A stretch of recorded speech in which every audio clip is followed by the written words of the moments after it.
though you mentioned you're on that committee. Yes. What do you see the answer is there? Is it going to be to put screws on Netanyahu to calm it down, or what? I'll just leave you to answer. It's a great question. Let me start with your first one, which is debate.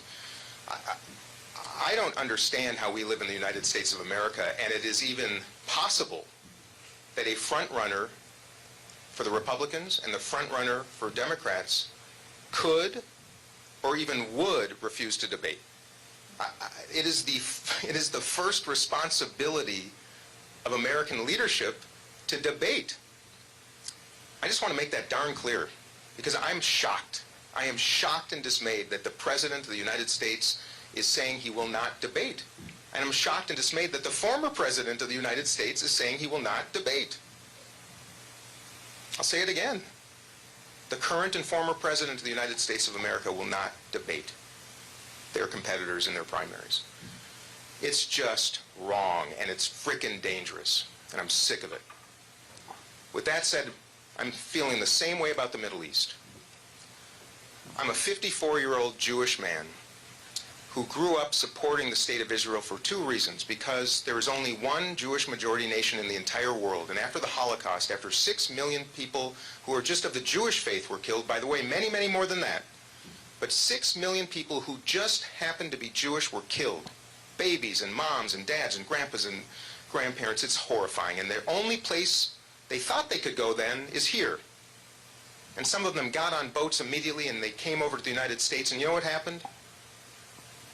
They were turned around. So anyone who tells me that the United States is always open, no, we're not. The shining city on the hill, the United States of America, often turns away people who are literally at the end of their rope and end of their lives if we do not accept them. Why do you think people make arduous journeys with their babies across the Rio Grande River? They're not here to hurt us. They're here to help us because they want to become Americans. The same is true of the Jews who left as fleeing death, and they were turned around. Many of them died. So Israel needs to exist. I'm going to start with that. And it is not anti-Semitic to criticize the Israeli government when they are misbehaving. I'm a Jewish man who aspires to be the President of the United States, who will sign documents to create a Palestinian state, and I cannot wait to do so because it needs to happen. It's long overdue. And I have met with Netanyahu twice this year. I've looked him in the eye. I've told him these words about what he is doing.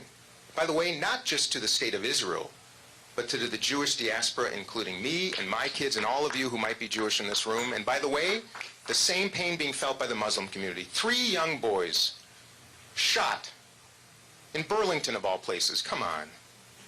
For no reason other than it looks like they were of Palestinian descent.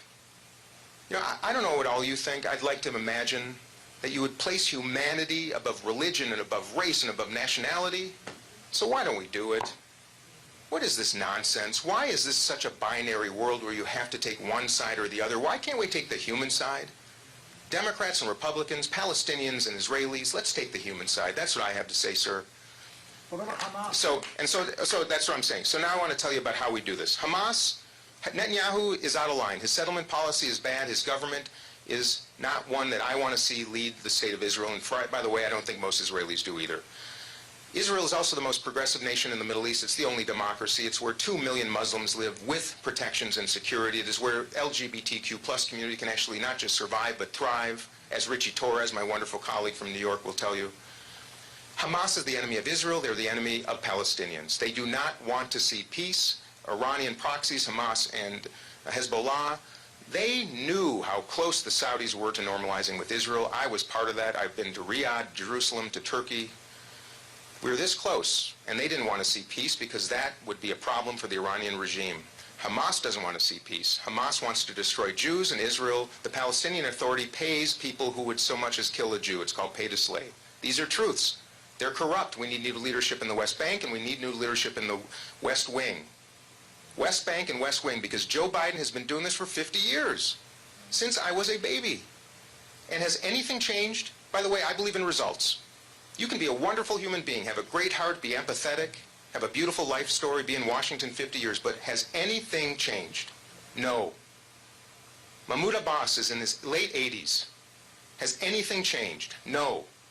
Benjamin Netanyahu, 30 years. Has anything changed? No. It's time for a new generation of leaders. That's what I believe. Release the hostages, a ceasefire immediately, withdraw from Gaza, a multinational force to provide security not to include Israel or the United States, then a multinational task force to eliminate Hamas. Because Hamas is holding 9 Americans right now for 2 months, and the President of the United States should be facing our country every single day talking about it.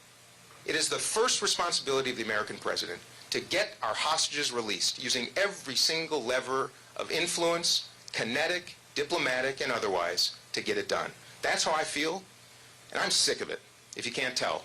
And if you think the same people, yeah, sick of it. Sick of it. Yeah.